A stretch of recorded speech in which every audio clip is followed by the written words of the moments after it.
Good morning dear students. आज हम past indefinite tense को पढ़ेंगे। ध्यान से देखें।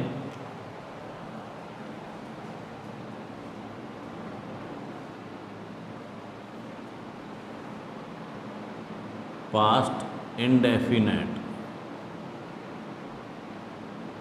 टेंस, जैसे प्रेजेंट टेंस को 4 भागों में विभक्त किया गया है, ठीक उसी प्रकार से पास्ट टेंस को भी 4 भागों में विभक्त किया गया है। तो आज हम पास्ट का इंडेफिनेट पढ़ेंगे, उसके बाद पास्ट के कंटिन्यूअस के बारे में स्टडी करेंगे। तो सबसे पहले हम इसकी पहचान के बारे में जानकारी ले रहे हैं। पहचान देखिए, हिंदी के वाक्य के अंत में था, थे, थी, आ, ए, ई, इनमें से अगर कुछ भी आता है तो समझिए कि टेंस पास्ट इंडेफिनेट है। मेरी मम्मी रसोई घर में गई, गई दैट मीन्स पास्ट इंडेफिनेट। उसने कल एक आम खाया।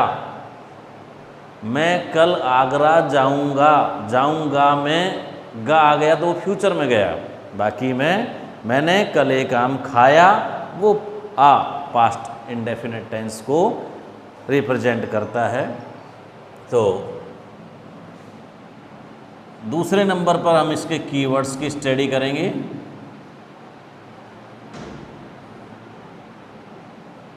लास्ट, अगो, यस्टरडे। लास्ट, अगो और यस्टरडे, इनमें से अगर कोई भी वर्ड आता है तो समझिए वो सेंटेंस पास्ट इंडेफिनेट टेंस का है। हिंदी में इनके आधार पर पहचानेंगे हम, और इंग्लिश में इनके आधार पर पहचानेंगे। इसके अलावा एक हम वाक्य को देखेंगे, जैसे पास्ट की हैबिट। पास्ट हैबिट, भूतकाल की कोई आदत है तो वो भी पास्ट इंडेफिनेट में ही मानी जाती है। जैसे मैं आपको Gandhi ji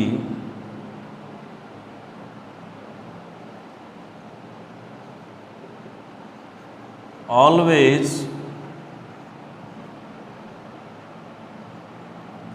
speak the truth,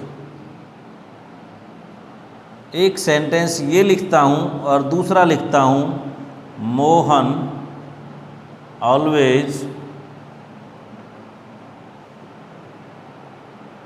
speak the truth. आपके पास जो फर्स्ट सेंटेंस है उसमें गांधी जी इस दुनिया में नहीं है। गांधी जी की ये भूतकाल की आदत मानी जाएगी, पास्ट हैबिट मानी जाएगी, और इसे हम पास्ट इंडेफिनेट के अकॉर्डिंग सोल्व करेंगे। Past indefinite. और ये जो मोहन आ गया तो मोहन प्रेजेंट में माना जाएगा। जैसे यहाँ भी ऑलवेज है, यहाँ भी ऑलवेज है। ऑलवेज प्रेजेंट का कीवर्ड है, तो यहाँ गांधी जी होने की वजह से पास्ट आया। बाकी इस टेंस के अंदर प्रेजेंट इंडेफिनेट का ही यूज होगा। ये कहलाती है पास्ट हैबिट। जैसे इसके अंदर पास्ट इंडेफिनेट में वर्ब की सेकंड फॉर्म आती है तो स्पीक की स्पोक होगी, और इसके अंदर वर्ब की फर्स्ट फॉर्म या एस लगेगा तो मोहन है तो स्पीक के साथ में SPEAKS स्पीक्स। इस हिसाब से हम इसका यूज करेंगे। अब हम इसकी हेल्पिंग वर्ब और मेन वर्ब के बारे में स्टडी करेंगे। पास्ट इंडेफिनेट टेंस के अंदर हेल्पिंग वर्ब कौन कौन सी आती है और मेन वर्ब की कौन सी फॉर्म का यूज किया जाता है।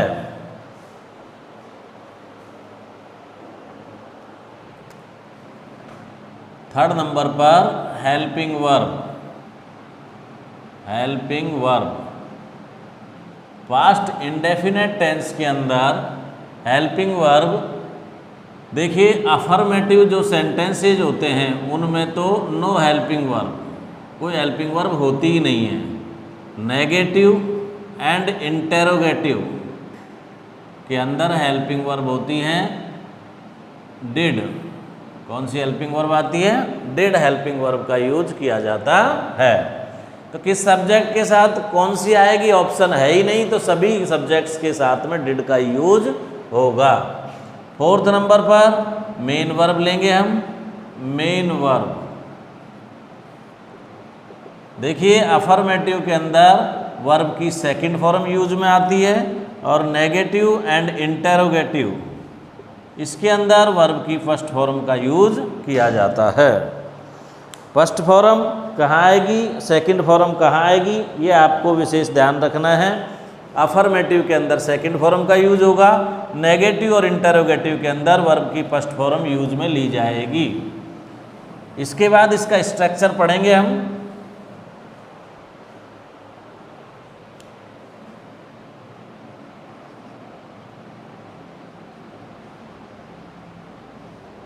अफर्मेटिव के अंदर देखिए, सबसे पहले आप इंग्लिश बनाओगे सब्जेक्ट की, सब्जेक्ट के बाद में आपको वर्ब की सेकंड फॉर्म, फिर आपको ऑब्जेक्ट और ऑब्जेक्ट के बाद में आपको एक्सटेंशन लेके चलना है।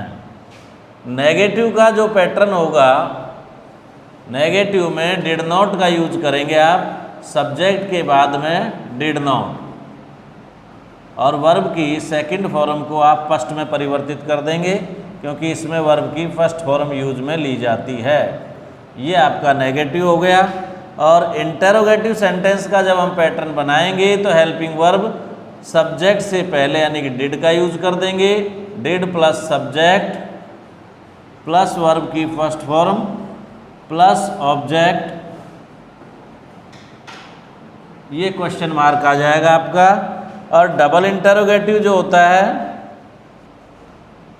डबल इंटेरोगेटिव के अंदर डबल एच वर्ड आगे आएगा, बाकी सेम वही पैटर्न आपको यूज में लेना है। Did plus subject plus verb की first form plus object plus extension. देखिए, अब हम एक सेंटेंस लेके चलते हैं हिंदी में कि वह कल दिल्ली गया, वह कल दिल्ली गया। ये पास्ट इंडेफिनेट टेंस है। वह कल दिल्ली गया पास्ट इंडेफिनेट टेंस है, आ की ध्वनि आ रही है इससे। तो हम सबसे पहले इसमें सब्जेक्ट वह की इंग्लिश बनाएंगे ही। यहाँ ये अफर्मेटिव है तो वर्ब की सेकंड फॉर्म आएगी, गो की second form went, he went to Delhi, he went to Delhi yesterday, वह कल दिल्ली गया, he went to Delhi yesterday. इसी का जब हम नेगेटिव लेके चलते हैं तो हमारा नेगेटिव होगा कि वह कल दिल्ली नहीं गया। तो नहीं गया में हम डिड नॉट यूज करेंगे और सेकंड फॉर्म को फर्स्ट फॉर्म में चेंज कर देंगे। वह कल दिल्ली नहीं गया, वह कल दिल्ली नहीं गया। He did not, first form आएगी गो टू दिल्ली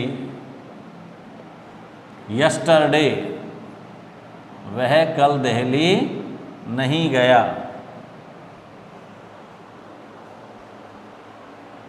इंटेरोगेटिव सेंटेंस, क्या वह कल दिल्ली गया?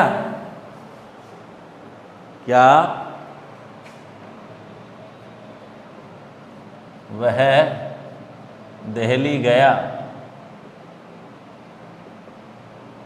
Did he go to Delhi? Did he go to Delhi? वह कल कहाँ गया? वह कल कहाँ गया? यहाँ क्वेश्चन वाला वर्ड बीच में आया है तो डबल इंटेरोगेटिव हुआ। Where did he go? Where did he go? वह कल कहाँ गया? इस प्रकार से हम इन्हें ट्रांसलेट कर देंगे। मोहन अपने मित्र के साथ आगरा गया। मोहन अपने मित्र के साथ आगरा गया।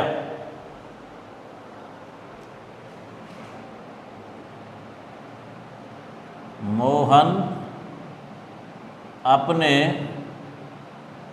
मित्र के साथ आगरा गया। देखिए मोहन जाने की गो की second form went. Mohan went to Agra अपने मित्र के साथ, with his friend, with his friend. Mohan अपने मित्र के साथ आगरा नहीं गया। Mohan did not go to Agra with his friend. मैंने उससे कुछ रुपया उधार लिया। मैंने उससे कुछ रुपया उधार लिया।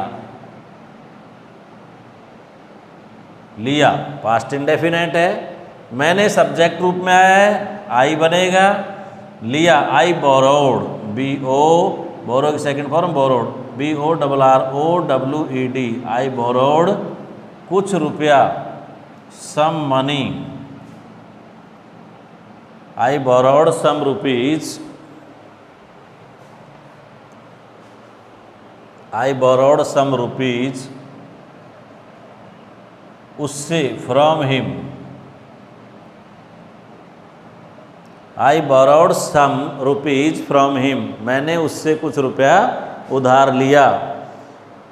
मैं समय पर स्टेशन पहुंचा। मैं समय पर स्टेशन पहुंचा। I reached the station in time. मैं समय पर स्टेशन पहुंचा। इस प्रकार से हम इनका ट्रांसलेशन करेंगे। ट्रांसलेशन के बाद मैं आपको इस टेंस में जो यूज ऑफ करेक्ट फॉर्म से संबंधित क्वेश्चन आता है उसकी जानकारी दे रहा हूं। सभी स्टूडेंट्स ध्यान से देखें।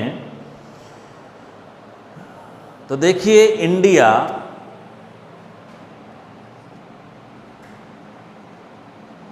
Use of correct form,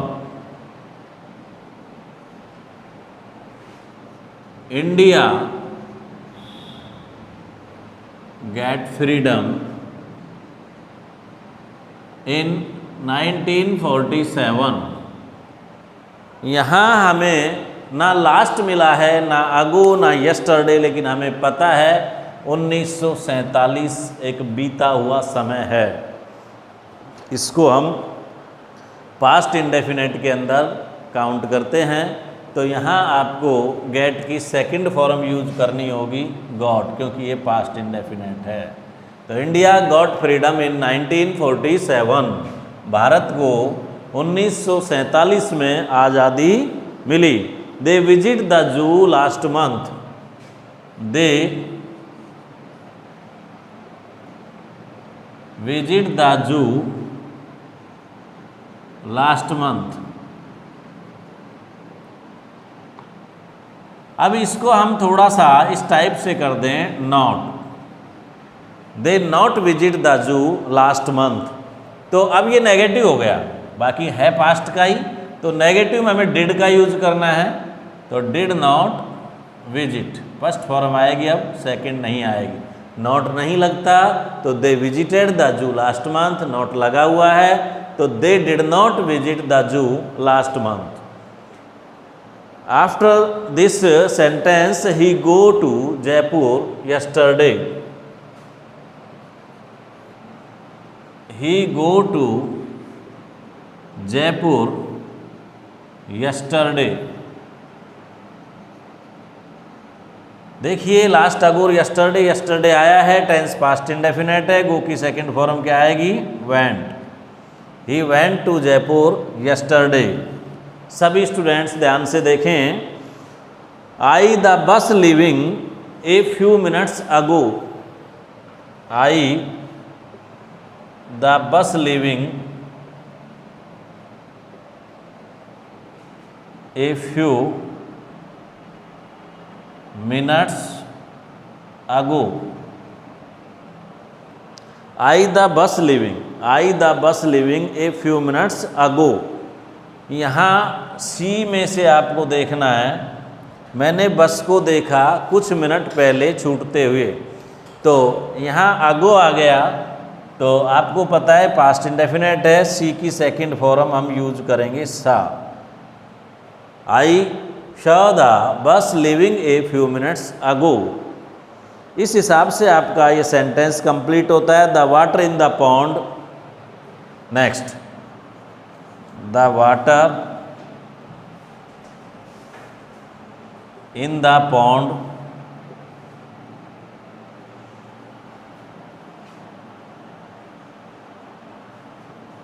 freeze last night. Water in the pond freeze last night. यहाँ कहने का मतलब यह है कि गत रात्रि को फ्रिज का पानी जम गया, तो लास्ट आ गया, लास्ट अगोर यस्टरडे, तो लास्ट आ गया, तो लास्ट नाइट हमें किसको बता रही है? प्रेजेंट पास्ट इंडेफिनेट को बता रही है। तो फ्रिज की सेकंड फॉर्म आप यूज करोगे FROZE, FROZE। The water in the pond froze last night. Okay dear students, ये टेंस हमारा कंप्लीट हुआ। Okay, thank